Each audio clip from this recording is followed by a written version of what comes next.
Buenas tardes con todos y bienvenidos a este taller acerca de la violencia de género. Mi nombre es Jonathan Zapata, estudiante de Derecho de la Universidad Técnica Particular de Loja. Como antecedentes tenemos que en el Ecuador la problemática social de la violencia de género contra las mujeres ha sido denunciada como tal por el movimiento de mujeres desde la década de los 80. En los años 90, dentro de las políticas de desarrollo y protección, se la conceptualiza como violencia intrafamiliar exclusivamente, y es a fines de esa década que en el marco de los avances del derecho internacional de las mujeres y de los derechos humanos se exige al Estado asumir la rectoría en este tema.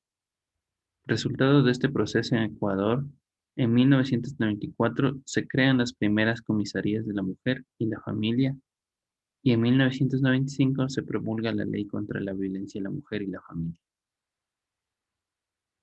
En el año 2007 se promulga el Decreto Ejecutivo 620 que declara como política de Estado la erradicación de la violencia de género hacia la niñez, adolescencia y mujeres.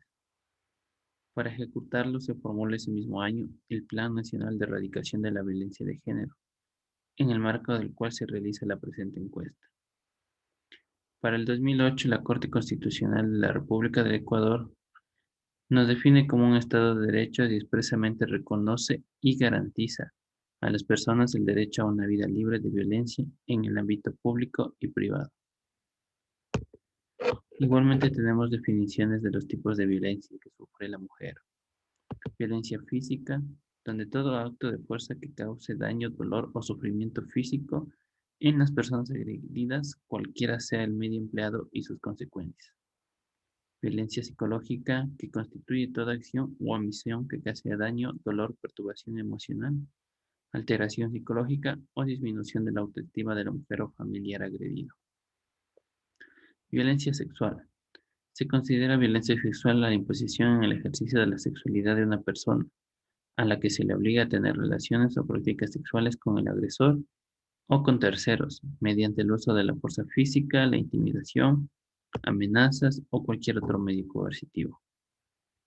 Y la violencia patrimonial, que es la transformación, sustracción, destrucción, retención o distracción de objetos, documentos personales y valores, derechos patrimoniales o recursos económicos destinados a satisfacer las necesidades de las víctimas. Aquí les voy a mostrar una encuesta realizada por el Instituto Nacional de Estadísticas y Censos a mujeres mayores de 15 años. Este muestreo se realiza a 18.800 viviendas, casas ubicadas en las zonas urbanas, rurales y en todas las provincias del Ecuador, el 16 de noviembre al 15 de diciembre del 2011. Se tiene la violencia de género contra las mujeres por cualquier persona. Es así que las mujeres que han vivido algún tipo de violencia de género a nivel nacional, se tiene que en Ecuador, 6 de cada 10 mujeres han vivido algún tipo de violencia de género, ya sea física, psicológica, sexual o patrimonial. En cuanto a las mujeres que han vivido violencia psicológica, física, sexual y patrimonial, se tiene que en Ecuador, 1 de cada 4 mujeres ha vivido este tipo de violencia recurrente, donde el 53.9% en su mayoría es psicológica. En cuanto a las mujeres que han vivido violencia de género en sus relaciones de pareja, exparejas y por otras personas, del total de mujeres que han vivido violencia física, el 87.3% lo han hecho en sus relaciones de pareja. Las mujeres que han vivido algún tipo de violencia a nivel provincial, se tiene que la violencia de género sobrepasa el 50% en todas las provincias. Sin embargo, el 72.6%, es decir, la mayoría se encuentra en Morona, Santiago, seguido por la provincia de Tungurahua. Las mujeres que han vivido algún tipo de violencia de género por estado conyugal, se tiene que 9 de cada 10 mujeres divorciadas vivieron algún tipo de violencia de género. En cuanto a las mujeres que han vivido algún tipo de violencia de género por el nivel de instrucción que tienen, se tiene que el 50% sobrepasa la violencia de género en todos los niveles de instrucción. Sin embargo, las mujeres que tienen menos nivel de instrucción, la violencia aumenta y llega a un 70%. En cuanto a la violencia de género en sus relaciones de pareja o exparejas, se tiene que las mujeres que han vivido algún tipo de violencia por sus parejas, parejas y por otras personas, del total de mujeres que han vivido esta violencia, el 76% ha sido violentada por sus parejas o exparejas, mientras que el 43.4% de mujeres que han vivido violencia psicológica en sus relaciones de pareja, seguido por la violencia física, la sexual y por último la patrimonial. Mientras que las mujeres que han vivido algún tipo de violencia de género, 6 de cada 10 mujeres asisten a un centro de alfabetización, seguido por la educación básica y educación media. La violencia en mujeres separadas, divorciadas y viudas. Las mujeres que han sufrido violencia de género, según un tiempo que estuvo casada o unida, se tiene que, sin importar el tiempo de matrimonio o unión, ellas han sufrido algún tipo de violencia. Mientras que las mujeres que se han casado o unido por primera vez entre los 16 a 20 años son las que mayor violencia han vivido, con el 70% de las mujeres encuestadas, seguido por las mujeres de 21 a 25 años, luego las mujeres de 10 a 15 años y por último de 26 años o más. Se tiene que el 72.9% de mujeres que ha sufrido violencia de género fue a vivir con los familiares de la expareja. En cuanto a la violencia en mujeres casadas o unidas, se tiene que el 90% de las mujeres que han sufrido violencia no se han separado de su pareja.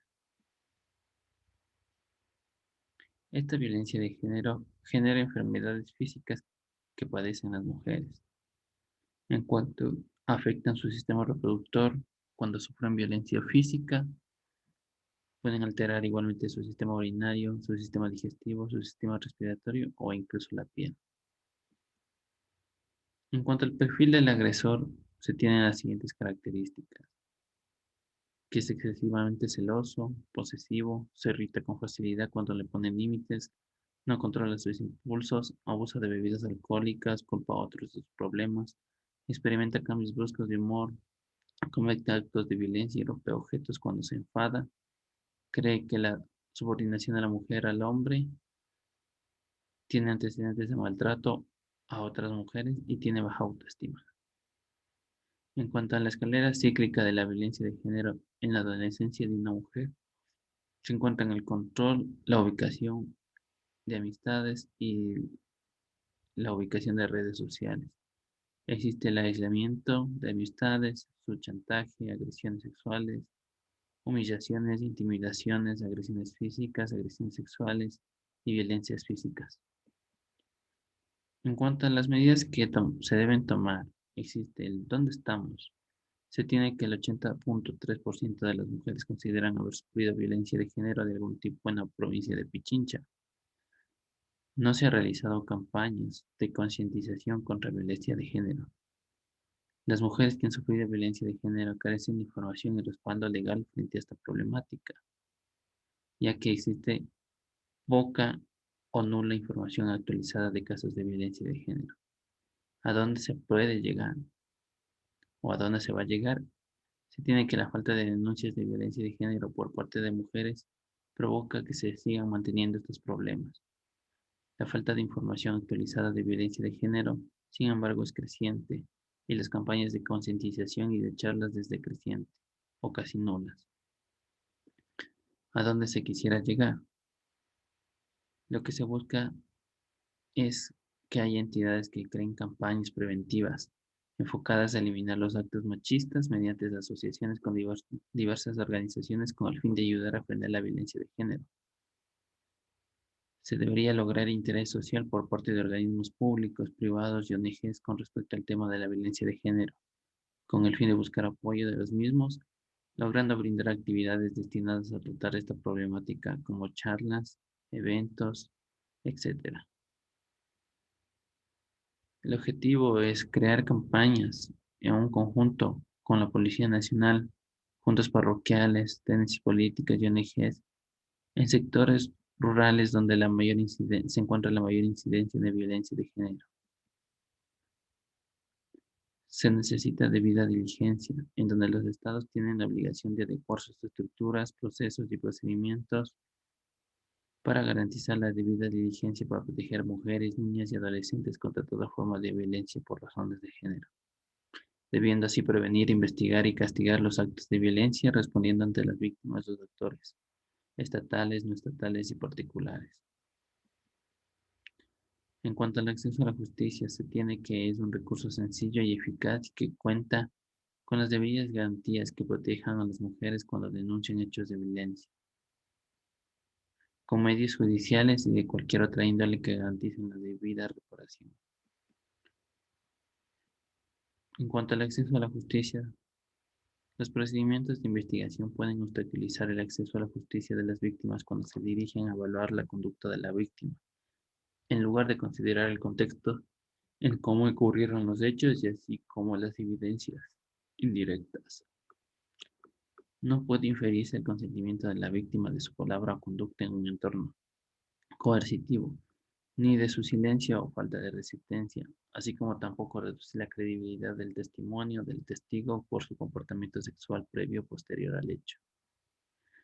Como conclusiones se tiene que el dilema que sufre la mujer maltratada y el por qué no pueden salir de la situación de maltrato se relaciona directamente con el miedo, pues como la mujer maltratada sufre una exposición frecuente a él, se generan en ella estados agudos de ansiedad que se vuelven habituales y que desencadenan estados depresivos, los cuales unidos a ciertas señales traumáticas del escenario de violencia, configuran un contexto donde la mujer, cada vez más aislada, al igual que pierde la noción de la realidad, pierde la facultad de prever de forma adecuada las secuelas de su conducta, cediendo cada vez más a los requerimientos de su agresor y volviéndose sumisa, pues solo así tiene posibilidades de no errar en su actuación, al mismo tiempo que el agresor se disculpa y arrepiente. Sin embargo, se desorienta e incrementa la autoculpabilización. Como recomendaciones se tiene la debida diligencia, que es garantizar el compromiso de la debida diligencia de los estados, evitando el uso de prácticas discriminatorias y la reproducción de estereotipos de género que imponen a las mujeres, niñas y adolescentes. La disponibilidad, accesibilidad, aceptabilidad y calidad de información en el acceso a la justicia y los bienes y servicios integrales que garantizan el ejercicio de sus derechos sexuales y reproductivos. Etiquetar en el presupuesto nacional partidas pues, especialmente destinadas a prevenir, sancionar y erradicar la violencia contra mujeres, niños y adolescentes. Recomendaciones en cuanto a los servicios de atención. Se debe procurar una atención integral a las víctimas de violencia sexual que incluya tratamiento médico, psicológico, orientación, asistencia legal y social que responda a su problemática y proporcione un seguimiento posterior a la crisis. Asegurar que las mujeres, niñas y adolescentes víctimas de violencia accedan a los procedimientos médicos de forma libre y voluntaria, sin recibir amenazas, coacciones, disponiendo de una información clara y detallada sobre los posibles riesgos, beneficios o alteraciones existentes, garantizando la atención sin discriminación de la salud sexual y reproductiva de mujeres, ya sean lesbianas, transgéneros o intersexuales en los servicios de salud. Eso es todo. Muchas gracias por su atención.